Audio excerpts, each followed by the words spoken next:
प्रशांत कोरटकरच्या शोधासाठी नागपूर पोलिसांचं पथक मध्य प्रदेशातल्या बालाघाटला रवाना झाले। प्रशांत कोरटकर बालाघाटला असल्याची माहिती बेलत्रोडी पोलिसांना मिळाली होती। दुसरीकडे कोल्हापूर पोलिसांचं पथकही प्रशांत कोरटकरच्या शोधासाठी नागपुरात पोहोचले।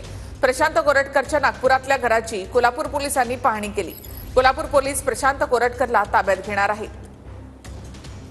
सध्या प्रथमदर्शनी तर आम्ही त्यांच्या चौकशीसाठी त्यांना आम्ही ताब्यात घेणार आहे। मग तिथून पुढे काय तपासामध्ये काय निष्पन्न होते त्यानुसार प्रयत्न करणार। अटक तर केलीच पाहिजे, त्यात काय प्रश्न येत नाही। मी आता सांगितलंय आणि करतील अशी आपण अपेक्षा करूया। कुणावर तरी कडक कार्यवाही होऊन एक उदाहरण झालं पाहिजे किंवा हे प्रकार छत्रपती शिवाजी महाराज असू देत, संभाजी महाराज असू देत, नाहीतर देशाच्या स्वातंत्र्यामध्ये असणारे सर्व महापुरुष असू देत, ह्यांच्यावर आपण बोललं की कार्यवाही कडक होती।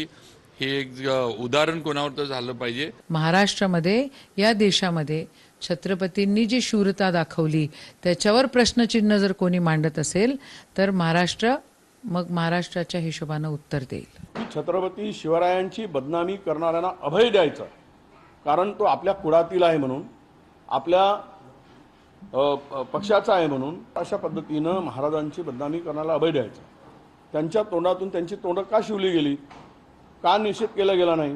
छत्रपती शिवाजी महाराजांच्या बद्दल जर का कुणी चुकीचा शब्द विचार जरी केला तर सुद्धा त्याच्यावरती कुठल्याही पद्धतीचं हयगय ही केली जाणार नाही। गुन्हा केला असेल तर नक्कीच अटक होईल, गुन्हा केला असेल तर नक्की अटक होईल ना, त्याच्यावर अटक होणार। त्याला जे काही शोधायचं काम आहे चालू आहे त्याला अटक होईल। खूप संवेदनशील विषय आहे, कारण छत्रपती शिवाजी महाराज, शंभूराजे आणि महाराष्ट्राच्या अस्मितेला एक धक्का लावण्याचा प्रकार आणि खूप घाणेरडं विधानं त्यांनी केलेली आहेत। मला असं वाटतं की तातडीनं पोलिसांनी ती कारवाई करायला पाहिजे आणि त्याला अटक करायला पाहिजे।